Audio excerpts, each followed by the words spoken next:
Clinic की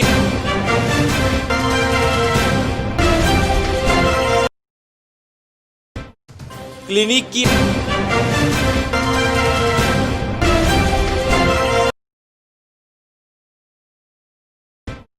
clinic की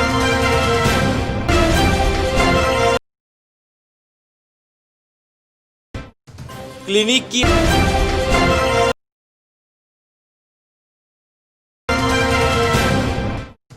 clinic की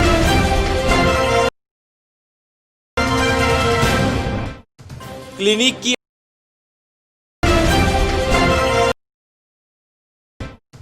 क्लिनिक की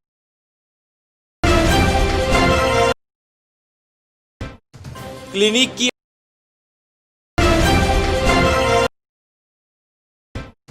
क्लिनिक की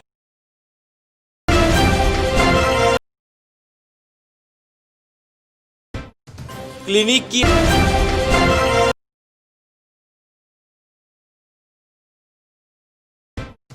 क्लिनिक की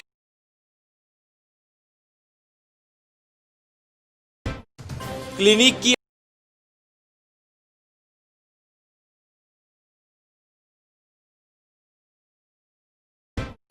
क्लिनिक की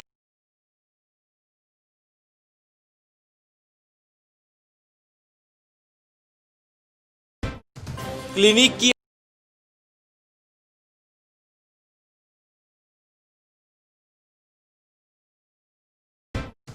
क्लिनिक की राजस्थान में सियासी संकट बरकरार। आज दूसरी बार हुई कांग्रेस विधायक दल की बैठक में भी नहीं पहुंचे सचिन पायलट। पायलट गुट ने साफ कहा, अशोक गहलोत को मुख्यमंत्री पद से हटाने से कम पर नहीं होगा कोई समझौता। 22 विधायकों के समर्थन का किया दावा। भाजपा ने भी राज्य की मौजूदा राजनीतिक स्थिति को लेकर बुलाई बैठक। भारत और चीन के बीच सैन्य वार्ता जारी। राष्ट्रीय सुरक्षा सलाहकार अजीत डोभाल और चीन के विदेश मंत्री की बातचीत के बाद से सीमा पर तनाव में आ रही है कमी। आज की बैठक से हालात में और सुधार होने की उम्मीद। केंद्रीय मंत्री नितिन गडकरी ने वीडियो कॉन्फ्रेंसिंग के जरिए हरियाणा में राष्ट्रीय राजमार्ग परियोजनाओं का किया शिलान्यास और उद्घाटन। कहा, सरकार दिल्ली मुंबई राजमार्ग परियोजना में 1 लाख करोड़ रुपए कर रही है निवेश। सरकार का मकसद है एमएसएमई क्षेत्र में अगले 5 सालों में 5 करोड़ नौकरियों का सृजन करना। ब्रह्मपुत्र और उसकी सहायक नदियों का जलस्तर खतरे के निशान से ऊपर पहुंचने से असम में बाढ़ के हालात हुए गंभीर। राज्य में बाढ़ से 6 और लोगों की मौत। 21,60,000 से ज्यादा लोग बाढ़ से प्रभावित। बिहार में गंगा नदी का जलस्तर फिलहाल स्थिर।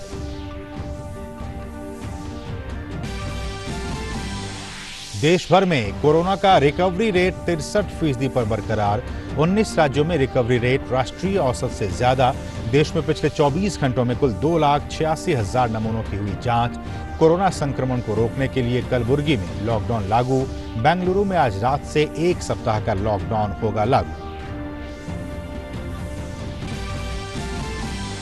और कोरोना संक्रमण के वैश्विक मामले 1 करोड़ 31 लाख के पार। दुनिया में कोरोना महामारी से 5,73,000 से ज्यादा लोगों की हुई मौत। WHO ने फिर जताया, कहा, लोगों ने अगर जरूरी सावधानियों का नहीं रखा ख्याल तो हालात हो सकते हैं और भी खराब। मैं हूं वसीम मिश्रा और सबसे बड़ी खबर राजस्थान की राजनीति से जुड़ी हुई है। राजस्थान में राजनीतिक संकट अब भी बरकरार है। कांग्रेस बगावती सुर अपनाने वाले राज्य के उप मुख्यमंत्री सचिन पायलट को मनाने के लिए जुटी हुई है। सचिन पायलट सहित जो विधायक कल बैठक में नहीं पहुंच पाए, उन्हें एक और मौका देते हुए आज भी कांग्रेस विधायक दल की बैठक बुलाई गई, लेकिन पायलट आज भी इस बैठक में नहीं पहुंचे।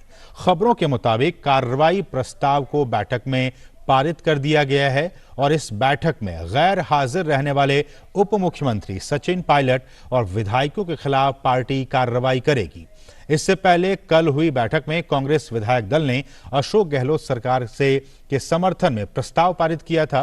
पायलट गुट के विधायक भंवर लाल शर्मा ने कहा है कि उनके साथ 22 विधायक हैं।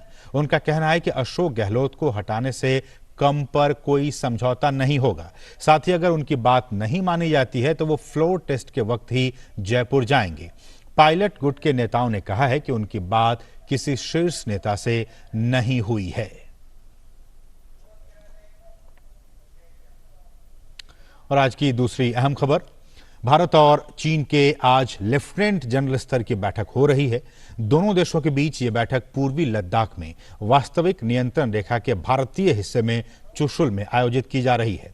इस बातचीत में दोनों देशों के सैन्य अधिकारियों के बीच ऊंचाई वाले क्षेत्र में शांति और अमन की बहाली को अंतिम रोड मैप देने की कोशिश होगी।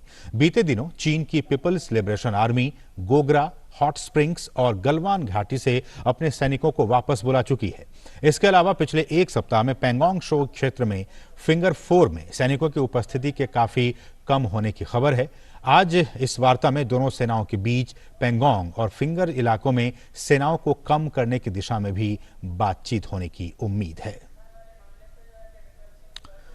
और जैसे कि हम बता रहे हैं कि लगातार जो राजस्थान से जुड़ी जो अपडेट है वो हम आपको लगातार, तो जो बड़ी खबर है राजस्थान से वो ये कि आज वहां पे कांग्रेस विधायक दल की बैठक हुई है, अहम बैठक हुई है और उसमें सचिन पायलट और उनके खेमे के जो विधायक हैं उनके खिलाफ जो कार्रवाई से संबंधित जो कांग्रेस जो ये कार्रवाई करेगी और उसके खिलाफ ये एक प्रस्ताव जो है वो पास कर दिया गया है।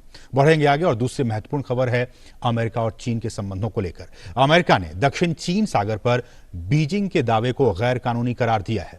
अमेरिकी विदेश मंत्री माइक पोम्पियो ने कहा है कि दुनिया बीजिंग को दक्षिण चीन सागर को अपने समुद्री साम्राज्य के रूप में मानने की अनुमति नहीं दे सकती है। पोम्पियो ने दक्षिण चीन सागर में बीजिंग के दावे को अवैध बताते हुए कहा कि चीन की सरकार के पास इस क्षेत्र पर एक तरफा दावा करने का कोई भी कानूनी अधिकार नहीं है। माइक पोम्पियो ने दुनिया से चीन के समुद्री साम्राज्य के विस्तार का विरोध करने का आह्वान किया और कहा कि इस समुद्री इलाके में अमेरिका अपने मित्र राष्ट्रों की संप्रभुता की रक्षा के लिए उनके साथ खड़ा है और बीजिंग के इस अवैध दावे के खिलाफ दक्षिण चीन सागर में अपनी नीतियों को और मजबूत कर रहा है। केंद्रीय मंत्री नितिन गडकरी हरियाणा के विकास को रफ्तार देने की पहल के लिए वीडियो कॉन्फ्रेंसिंग के जरिए नए इकोनॉमिक रोड कॉरिडोर के तहत कुल 6 परियोजनाओं का उन्होंने उद्घाटन और कुछ का शिलान्यास किया। उन्होंने कहा कि सरकार का मकसद एमएसएमई क्षेत्र में अगले 5 सालों में 5 करोड़ नौकरियों का सृजन करना है। आने वाले 5 साल में 5 करोड़ नए जॉब्स क्रिएट करने का मैंने संकल्प किया है। अभी हमारे देश में एमएसएमई का कंट्रीब्यूशन 29%, 30% है। हमारे देश का 48% एक्सपोर्ट एमएसएमई से होता है और 11 करोड़ जॉब एमएसएमई में क्रिएट हुए हैं। और मैं चाहता हूं कि अभी हमारे यहाँ जो विलेज इंडस्ट्री करके है, इसका टर्नओवर हमारा पिछले मार्च एंड तक 88,000 करोड़ था। और गडकरी ने कहा कि नए इकोनॉमिक रोड कॉरिडोर से हरियाणा के विकास में काफी तेजी आएगी। आज के कोविड-19 की स्थिति में हमारे हाथ में इतने बड़े प्रमाण पर पैसा उपलब्ध होना, ये हरियाणा की इकोनॉमी को गतिशील करने के लिए बहुत उपयोगी होगा। दिल्ली मुंबई हाईवे 1 लाख करोड़ का हाईवे है और उसमें से करीब 55,000 करोड़ हम हरियाणा में खर्चा कर रहे हैं। तो स्वाभाविक रूप से ये बहुत महत्वपूर्ण हाईवेज है और ये देश के विकास में जितने महत्वपूर्ण हैं उतने हरियाणा और पंजाब के लिए भी बहुत महत्वपूर्ण है। हिमाचल, उत्तराखंड, हरियाणा, पंजाब और कश्मीर, यहाँ से डायरेक्ट वेस्टर्न भारत को, पश्चिम भारत को, मुंबई को जो कनेक्टिविटी मिली है, दक्षिण भारत के लिए जो कनेक्टिविटी मिलेगी, इससे हरियाणा में इंडस्ट्रियल औद्योगिकरण का भी बहुत बड़ा विकास होगा। और अब खबर कानपुर से है। उत्तर प्रदेश के ADG law and order Prashant Kumar ने आज एक प्रेस कॉन्फ्रेंस कर कानपुर में हुई घटना और उससे संबंधित एनकाउंटर की विस्तृत जानकारी दी। उन्होंने कहा कि विकास दुबे के अगुवाई में बदमाशों ने नुकीले हथियार और बंदूकों का इस्तेमाल करते हुए 3 जुलाई को बिकरू गांव में 8 पुलिसकर्मियों की हत्या की थी। सर्कल ऑफिसर देवेंद्र मिश्रा के शरीर पर 4 गोलियों के घाव थे। सभी गोलियां पॉइंट ब्लैंक रेंज से दागी गई थी। पुलिस कर्मियों को मारने के बाद आरोपियों ने उनके हथियार लूट लिए थे, जिसमें एक AK-47 भी शामिल था। एडीजी ने बताया कि आज भी शशिकांत नाम के एक गैंगस्टर को गिरफ्तार किया गया है। मुखबिर की सूचना पर वांछित अभियुक्त एवं 50,000 का इनामिया अभियुक्त शशिकांत रात्रि 2:50 बजे मेला तिराहा कस्बा चौबेपुर से गिरफ्तार किया गया। विकास दुबे के घर से AK-47 राइफल जो लूटी गई थी, मैं 17 कारतूस व शशिकांत के घर से इंसास राइफल और उसके 20 अदद कारतूस बरामद किया गया है, जिस संबंध में अब अग्रिम कार्रवाई नियमानुसार की जा रही है। और अब बात बारिश और बाढ़ की। खबर असम से है। असम में पिछले 24 घंटों में बाढ़ की स्थिति अचानक बिगड़ गई है, जिसके कारण 6 लोगों की और मौत हो गई है, जिससे राज्य में बाढ़ से मरने वालों की संख्या अब 50 हो गई है। लगातार बारिश के कारण ब्रह्मपुत्र नदी जोरहाट, तेजपुर, गुवाहाटी, ग्वालपारा और धुबरी में खतरे के निशान से ऊपर बह रही है। साथ ही इसकी सहायक नदियां भी खतरे के स्तर से ऊपर बह रही है। राज्य में 21,63,000 से अधिक आबादी बाढ़ के कारण प्रभावित है।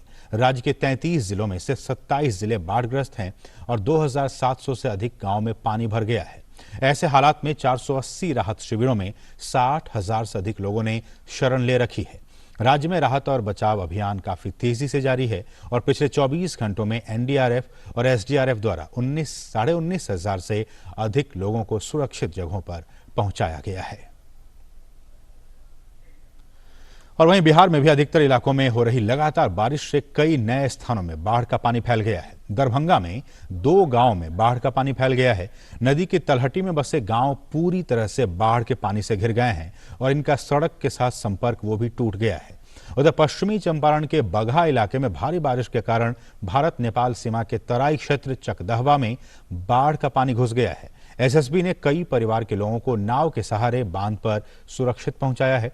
सीतामढ़ी जिले में हो रही लगातार बारिश के कारण जिले के नदी बागमती, अधवारा, मरहा, लखनदेई और अन्य नदियों में जलस्तर बढ़ने के कारण सीतामढ़ी से भेटामोड़ नेपाल बॉर्डर तक जाने वाली सड़क पर NH 104 पर पानी भर गया है। मौसम विभाग ने अगले 24 घंटों के दौरान राज्य के सभी हिस्सों में व्यापक बारिश और गरज के साथ बारिश होने की संभावना जताई है। वहीं गुजरात के सौराष्ट्र के कुछ इलाकों में बारिश हो रही है। राजूला और आसपास के इलाकों में बारिश की वजह से धातरवाड़ी बांध में जलस्तर बढ़ गया है। जूनागढ़ के गिरनार में भी भारी बारिश होने की वजह से वेलिंगटन बांध का जलस्तर बढ़ गया है।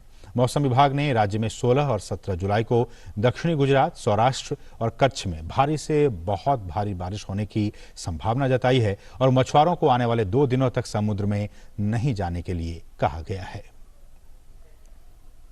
कोरोना की बात करें तो कोरोना महामारी से ठीक होने वाले लोगों की संख्या भारत में लगातार बढ़ती जा रही है।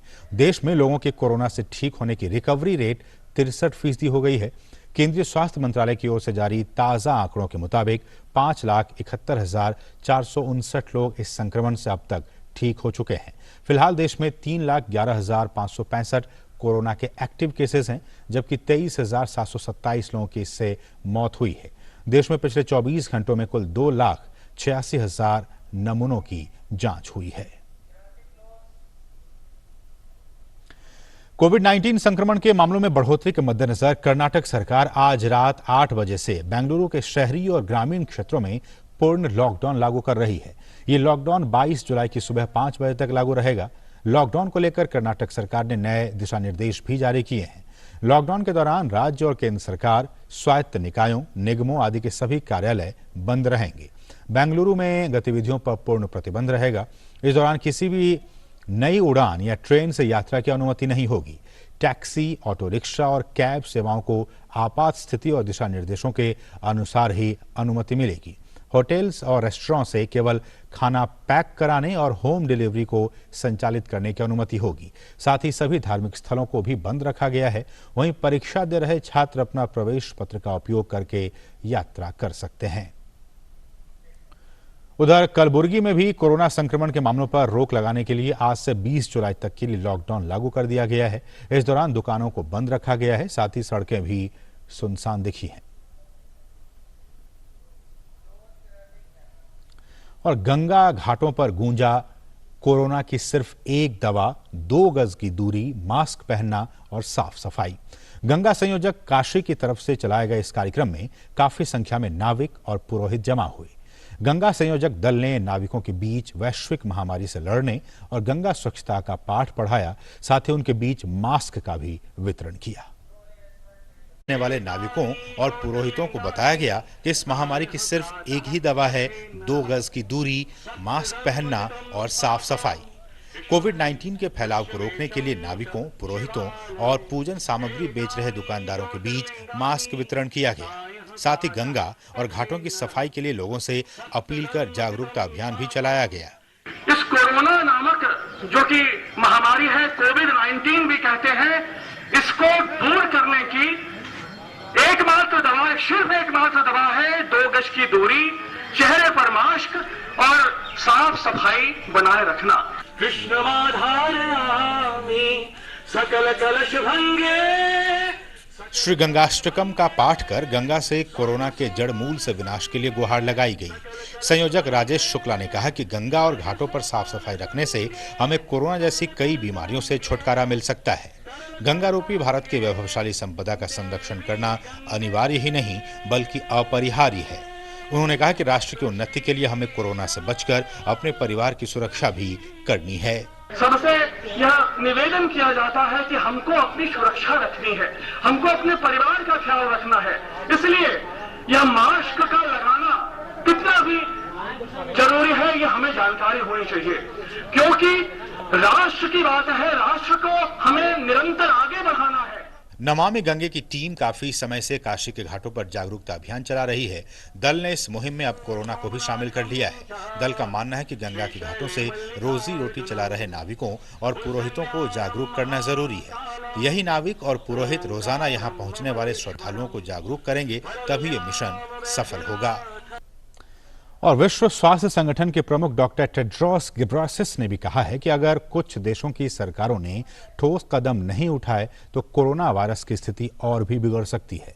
गिब्रासिस ने कहा कि जिन देशों में कोरोना का संक्रमण रोकने के प्रावधानों को ठीक से लागू नहीं किया गया या फिर कम किया गया, वहां खतरनाक तरीके से मामले बढ़ रहे हैं। WHO के प्रमुख ने कहा कि अगर जन स्वास्थ्य से जुड़ी आम सावधानियों पर ध्यान नहीं दिया गया तो महामारी लगातार बढ़ेगी और स्थिति बद से बदतर होती चली जाएगी।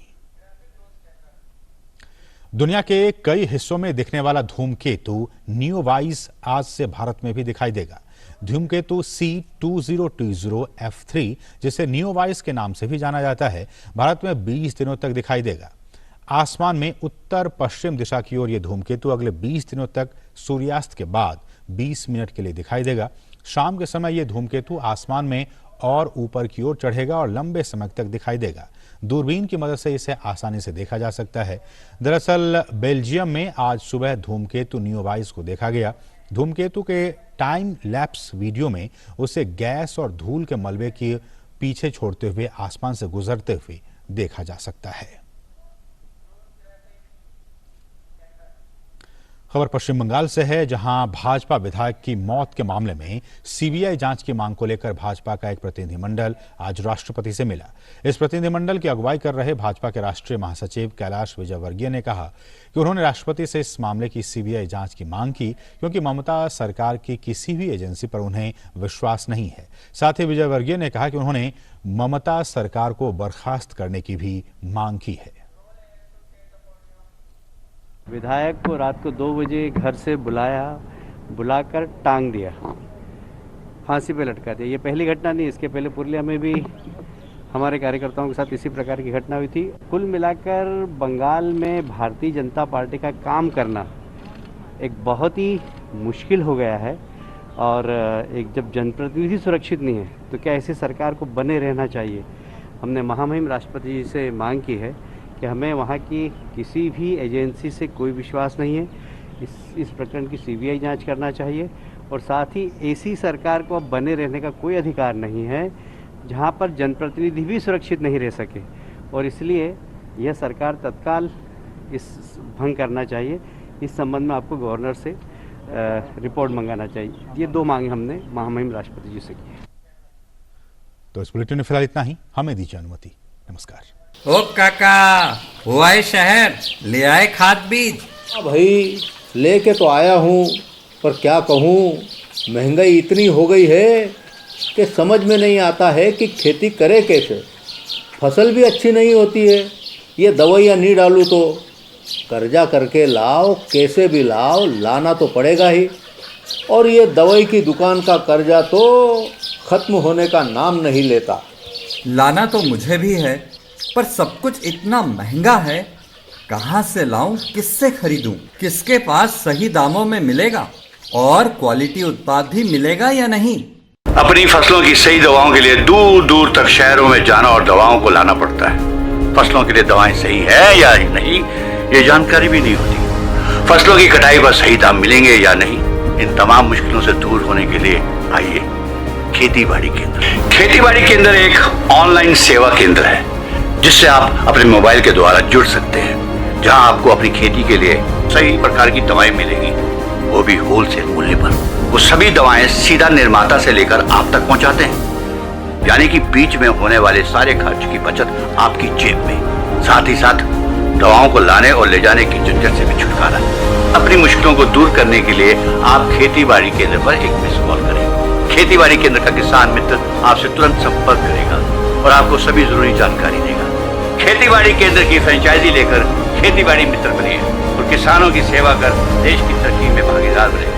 आज ही संपर्क करें नीचे दिए गए नंबर पर और खेती-बाड़ी केंद्र से जुड़े। ये है खेती-बाड़ी केंद्र ऐप। अच्छा, किसानों की सरदारी, उन्नत खेती-बाड़ी। खेती-बाड़ी केंद्र, देश के अन्नदाता की दुकान।